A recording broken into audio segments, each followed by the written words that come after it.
habeenkii ugu horreysay bishani ay bilalaysay waxau nebigeenu yidhi calayhi salaatu wasalaam iclaan ayaa xagga ilaahay ka imanaya malag baa dhawaaqayo odhanaya yaa baaqiya alkhayri aqbil warkii khayrka doonayo bishani waa bishii khayrkee soo qaabil waa bishii khayrka weeyaan waa bishii naxariista weeyaan waa bishii dembi dhaafka weeyaan waa bishii naarka xoraynta weeyaan malag baa odhanaya yaa baaqiya alkhayri aqbil kii khayrka doonayo bishani waa bishii khayrkee soo qaabil oo soo jeeso oo cibaadada ilaahay soo qaabil oo salaadda taraawiixda soo qaabil oo qur-aanka akhriskiisa soo qaabil oo kasratulkhayr bishani waa bishii khayrka ajarka badan laga helaye soo jeesa buu leeyahay malaggaasi soo qaabil wayaa baaqiya shari aqsir kii dembiga iyo fujuurka iyo macsiyada iyo xumaanta ku dhiiranaya mar walba xagga sharka u degdegayow bishani bishii ilaahay la caasinaya dembiga la laaqanayay ma ahayna ka joogsa buu leeyahay oo ka gaabso waa bisha nebigeennu calayhi salaatu wasalaam uu yidhi haddii rabadaan uu yimaado albaabada jannada ayaa la furaa wa fii riwaayatin albaabada raxmadda ayaa la furaa malaa'ig albaabada naarahana waa la xidhaa buu nebigu yidhi calayhi salaatu wasalaam maradatu shayaadiinna waa laga xidhaa bini aadanka waa bisha keliya ilaahay jalla wacalaa qur-aanka uu ku sheegay magaceega shahru ramadaan waa bisha maaragtaane la yidhi waa bishii qur'aankuna uu soo degay waa bisha keliya ee nebigeennu uu yidhi habeen kasta oo bishaa rabadaan ka mida buu nebigu yidhi waxa uu ilaahay leeyahay addoommo uu naarta ka xoreeyo waa bisha keliya ee la sheegay in albaabada jannada la furo waa bisha keliya ee la sheegay in albaabada naarahana la xidho bal tiriya fadaa'ilkayga bishaa rabadaan fadligay leedahay waa bisha keliya ee nebigu uu yidhi maradatu shayaadiinna waa laga xidhaa bini aadanka waa bisha ay ku jirta habeenkii weynaa ee qur-aanka ilaahay uu sida gaarka ugu ammaanay ee uu yidhi innaa anzalnaahu fii laylati alqadr tobanka dambana allahina gaadhsiiye waa bil aad u barakaysan oo xurmaddeeda in la siiyo ayay mudan tahay bishani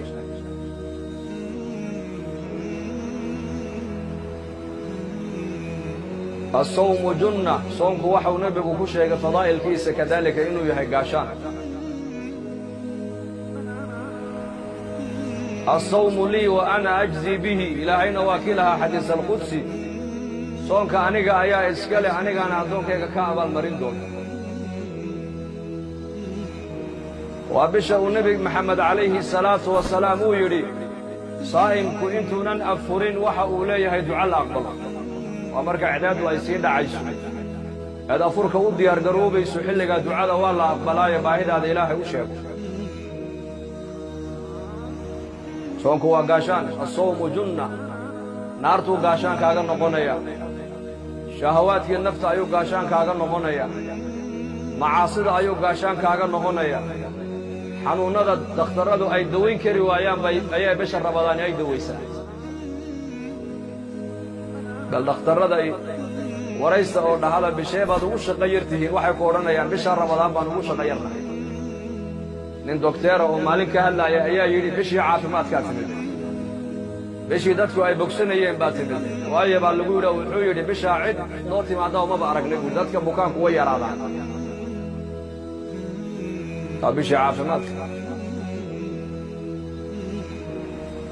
waa bishii ilaahay tabaaraka wa tacaala loo dhowaanayo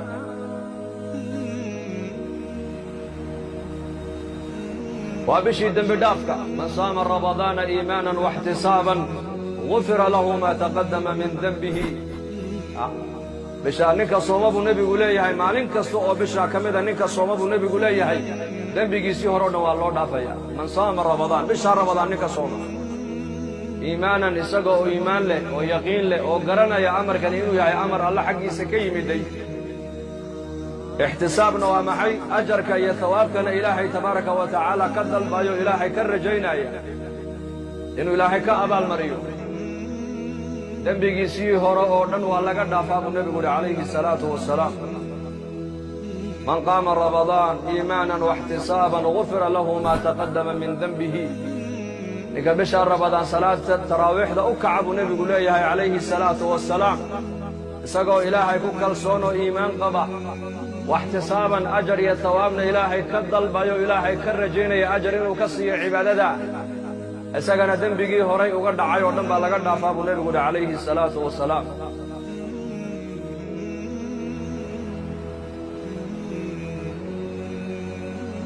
وابشا ونبينا يقول عليه الصلاة والسلام هدي متكين وأفرايو تمرها كو أفرب ونبي يقول تمر هدي تمر ويانا بيها عادها كو أفرب رسولك شريعة الإسلام هو عجيب لا بدأنا الدواء كجرته تمرتا محو النبي يقول تمرتا هو الرئيسي وحال عنتدى إلى هاي دولك أو كسو صار أردن مد والب في تاميك كجرتا هيا تمرتا أردن إلى هاي كو أفريبا لك hilibka fitamiga ku jira timirta waa laga helayaa caanaha fitamiga ku jira timirta waa laga helayaa bariiska fitamiga ku jira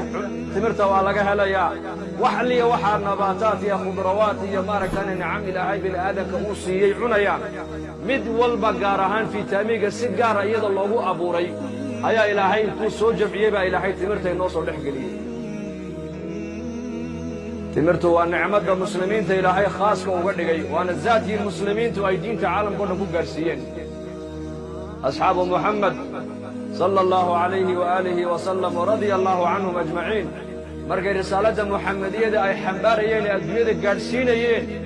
zaadkay isticmaalayaan wuxuu ahaa timir buu ahaa timir mana xumaato taariikhdeeduna ma dhacdo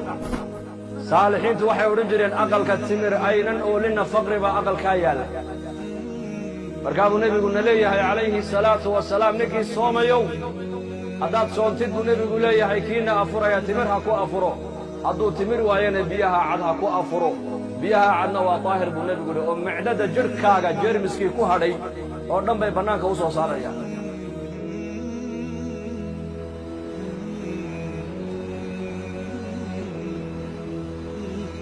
bishani waa ilaahay ayaad ugu dhowaanaysaa qofka muuminku ilaahay buu ugu dhowaanayaa dembi dhaaf buu ka helayaa naarta ilaahay kaaga xoraynaya darajaadkaaga kor loogugu qaadaya caafimaadka ayaa kuu siyaadaya waa bishii qur'aankuu soo degay weeyaan nebigeenna moxamed calayhi salaatu wasalaam jibriil calayhi salaam intuu u yimaado ayaa isagii jibriil bishaa ramadaan qur'aanka ay darsi jireen qur'aanka ayay akhrin jireen qur'aanka marka innakuna waxaa laynaga doonayaa inaan bisha maalinteedana aan wakhtigeenna aan buuxinno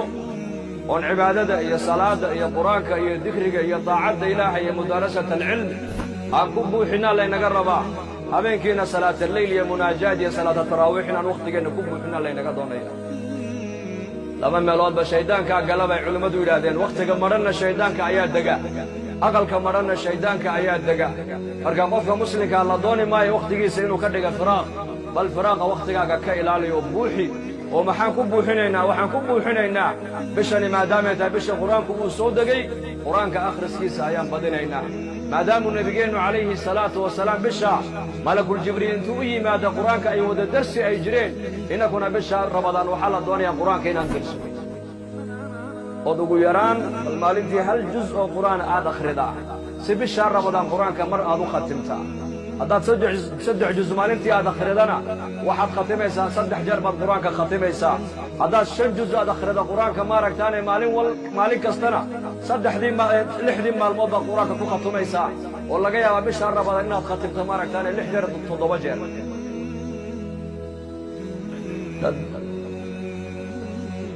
عثمان بن عفان رضي الله عنه ayaa odhan jiray haddii quluubtiinu daahir ay noqon lahayna qur'aanka akhriskiisa kama daasheen buu odhan jiray qur'aanka akhriskiisa kama daasheen lidaalika waxa salafu saalix culimmadu ay sheegaan saxaabada ma hayna dadkii ka dambeeyey xataa taabiciintii taabicu taabiciin ilaa yowmina haada dad waxaa la helayaa qur'aanka maalintii mar khatimaaya qaarkoodna 2 jeer bay maalintii qur'aanka khatimaan waa la helaa إمام الشافعي رحمه الله يا لقى شيء إنه بشهر رمضان 6